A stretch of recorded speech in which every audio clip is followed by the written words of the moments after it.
Assalamualaikum warahmatullahi wabarakatuh. Alhamdulillahi rabbil alamin. Wassalatu wassalamu ala asyrafil mursalin Muhammad wa ala alihi wa sahbihi ajma'in. Amma ba'd. A'udzu billahi minasy syaithanir rajim. Ya ayyuhalladzina amanu taqullaha wa kunu ma'as shadiqin. Shadaqallahul azim. Sahabat pendengar yang berbahagia,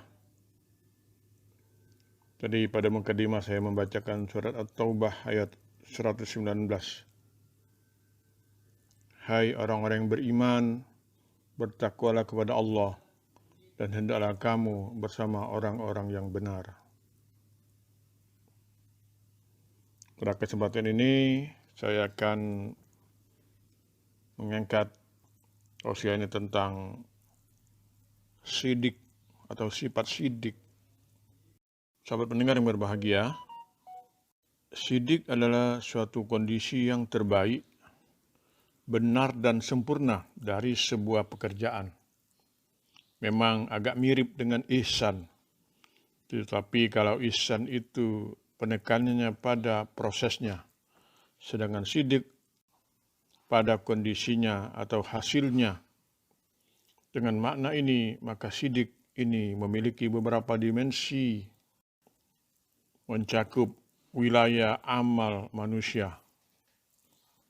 Misalnya, sidik dalam hati, sidik fil qalbi. Orang yang memiliki sifat sidik dalam hatinya, berarti orang yang menjalankan amal batiniah sesuai dengan yang seharusnya, sehingga potensi hatinya bisa termanfaatkan secara maksimal. Pada prakteknya, banyak sekali amalan hati yang menjadi indikator sifat sidik. Sidik disebutkan yang paling dominan saja, yaitu misalnya ikhlas. Sidik dalam niat diwujudkan dengan sikap ikhlas. Seorang yang sidik dalam niatnya berarti mengikhlaskan semua amalnya hanya untuk Allah. Wa ma umiru illa liya'budullaha mukhlishina lahuddin hunafa. Padahal mereka tidak disuruh kecuali supaya menyembah Allah dengan memurnikan ketaatan kepadanya dalam menjalankan agama yang lurus. Melihat ayat ini sudah jelas bahwa manusia tidak diperintahkan dalam menjalankan amalnya kecuali dengan keikhlasan. Maka orang yang sidik dalam hatinya adalah orang yang senantiasa menjadikan Allah sebagai dasar sekaligus tujuan dari amalnya. Dimensi kedua itu sidik dalam ucapan, sidik fil lisan. Sidik dalam ucapan diwujudkan dalam sikap jujur. Seorang yang sidik dalam ucapannya berarti berkata dengan benar dan jujur sesuai dengan faktanya. Hadis yang memerintahkan kita untuk meninggalkan kebohongan dari Hasan bin Ali yang berkata, aku hafal perkataan Rasulullah, tinggalkanlah apa yang meragukanmu kepada apa yang tidak meragukanmu, sebab kejujuran membawa ketenangan dan kebohongan membawa keraguan. Orang yang sidik dalam lisannya adalah orang yang sanggup senantiasa bertahan dalam kejujuran, meskipun berat risikonya. Ka'ab bin Malik pernah memberikan contoh teladan tentang kejujuran ini. Dalam sebuah kisah, misalnya suatu hari sepulang dari perang Tabuk, Rasulullah SAW dan para sahabat langsung menuju masjid untuk menunaikan sholat. Di luar masjid, tanpa sekumpulan orang menunggu. Rupanya mereka adalah orang-orang munafik yang tidak ikut serta dalam perang. Jumlahnya sekitar 80-an. Mereka hendak menyampaikan alasan ketidakhadiran mereka dalam perang. Begitu mendapatkan kesempatan, mereka segera menemui Rasulullah untuk menyampaikan bermacam-macam alasan yang menurut mereka mampu meyakinkan Rasulullah. Rasulullah SAW tidak mau berlama-lama dengan mereka, dan sebaliknya mengiyakan saja semua argumentasi yang mereka sampaikan. Sebab sejatinya Rasulullah SAW sudah tahu akan keengganan mereka dalam berperang. Diam-diam Ka'ab bin Malik memperhatikan peristiwa ini. Ka'ab adalah salah seorang sahabat senior yang herannya juga tidak ikut pergi berperang. Segera setelah orang-orang munafik itu berlalu dari hadapan Rasulullah, Ka'ab datang seorang diri menghadap beliau lalu berkata, "Wahai Rasulullah, demi Allah, seandainya aku bermaksud membuat alasan yang akan membuatmu maklum akan ketidakikutsertaanku dalam perang, aku bisa. Namun aku tidak mau melakukannya. Demi Allah, kondisi fisikku sangat siap untuk berperang.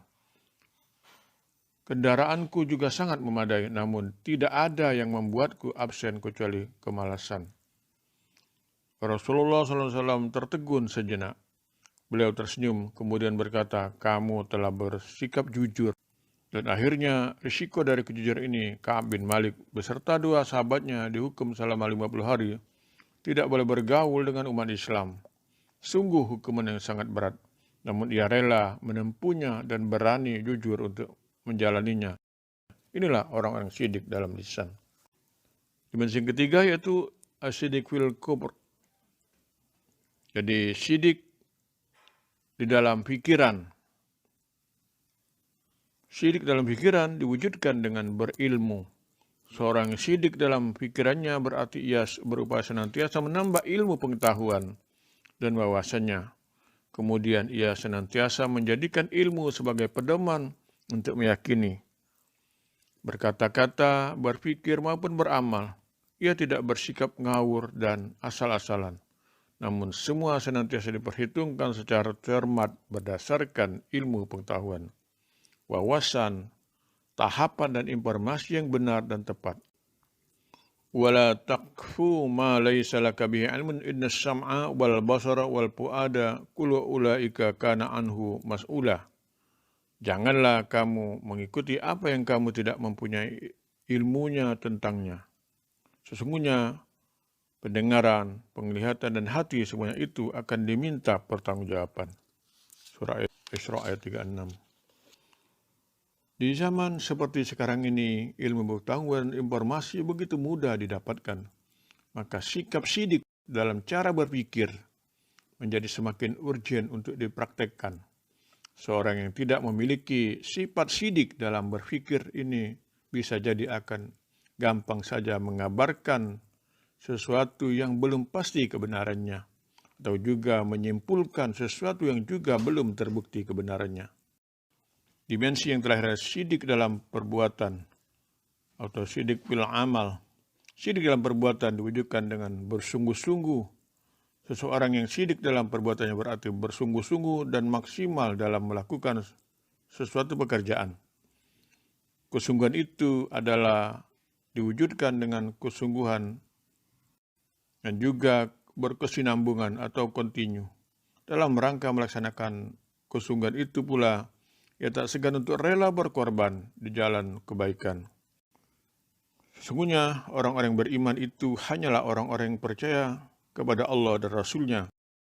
Kemudian mereka tidak ragu-ragu dan mereka berjuang atau berjihad dengan harta dan jiwa mereka kepada jalan Allah.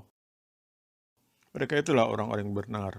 Al-Hujurat ayat 15. Banyak sekali contoh-contoh bisa kita dapatkan tentang kesungguhan ini, baik dari para ulama, salaf, maupun kisah-kisah yang terpapar pada hari ini. Baik itu kisah kesungguhan dalam menuntut ilmu dan mendidik anak-anaknya dalam mempertahankan akidah, atau juga dalam pekerjaan dan berpenghasilan. Semuanya menunjukkan bagaimana orang memiliki sikap sidik dalam amalnya. Sahabat pendengar yang berbahagia, ini saja yang dapat saya sampaikan pada kesempatan ini. Kita baru saja meninggalkan bulan Ramadan yang penuh berkah, penuh keimanan. Mudah-mudahan kita pasca Ramadan ini senantiasa dapat meningkatkan amal soleh kita, amal kebaikan kita, untuk senantiasa bersama-sama membangun kesiapan kehidupan kita di masa-masa yang akan datang. Assalamualaikum warahmatullahi wabarakatuh. Wassalamualaikum warahmatullahi wabarakatuh. Wassalamualaikum warahmatullahi wabarakatuh.